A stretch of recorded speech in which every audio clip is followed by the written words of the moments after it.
নমস্কার বন্ধুরা, অর্চি ডে আউটে আপনাদের সবাইকে জানাই স্বাগত। আজ বানাবো মিষ্টি পিঠে। তার জন্য ওভেনে আমি একটা কড়া বসে দিয়েছি আর কড়াটা গরম হয়ে গেছে। এবার তাতে দিয়ে দিলাম 2 চামচ পরিমাণ ঘি।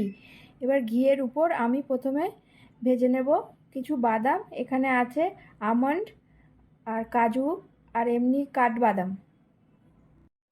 মিডিয়াম আছে, এটা আমি ভালো করে ভেজে নেব। আর ভাজা হয়ে গেলে এগুলো আমি একটা হামালদিস্তের মধ্যে তুলে নিয়ে একটু ভেঙে নেব, আধ ভাঙা করে নেব। এবার কড়াতে আমি আর 1 চামচ ঘি দিয়ে দিলাম। আর এর মধ্যে এবার আমি দিয়ে দেব গ্রেট করে রাখা গাজর। এখানে আমি নিয়েছিলাম 4-5টা বড় বড় গাজর। এবার গাজরগুলোকে গ্রেট করে নিয়েছি সুন্দরভাবে।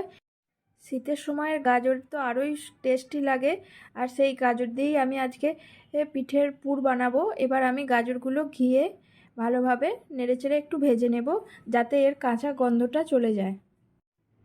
এরপর এর সঙ্গে আমি অ্যাড করছি কুড়ানো নারকেল। এটা দিয়েও একটু ভালো করে নেড়েচেড়ে মিশিয়ে নেব, একটু ভেজে নেব। পরিমাণ মতো চিনি দিয়ে দিলাম, যাতে এই পুরটার স্বাদটা মিষ্টি হয়। চিনি দিয়ে একটু নেড়ে নিয়েছি আর চিনিটা গলে গেছে। এরপর আমি এর মধ্যে দিয়ে দিচ্ছি 3 চামচ পরিমাণ গুঁড়ো দুধ, যা এর টেস্টটাকে আরও বাড়িয়ে দেবে। এবার আগে যে বাদামগুলো ভেজে গুঁড়ো করে রেখেছিলাম সেগুলো এবার এর মধ্যে দিয়ে ভালো করে মিশিয়ে নেব। এইভাবে বানিয়ে নিলাম মিষ্টি পিঠে বানানোর পুরটা।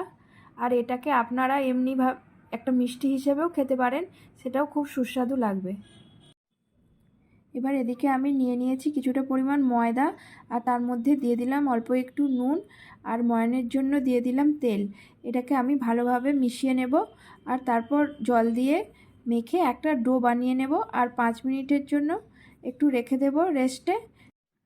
5 মিনিট পর এটাকে আমি হাতে করে আরেকটু মেখে নিলাম, নিয়ে এটা থেকে এবার ছোট ছোট গুচি কেটে নেব। এবার একটা গুচি নিয়েছি, এটাকে লুচির মতন একটু বড় আকারে বেলে নেব।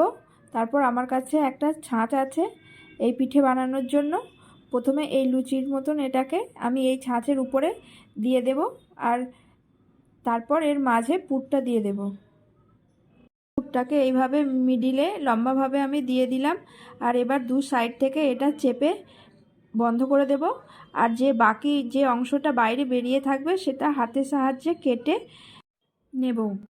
এরপর এই ছাঁচটা আস্তে আস্তে খুলে খুব সাবধানে ভিতর থেকে পিঠেটা বার করে নেব।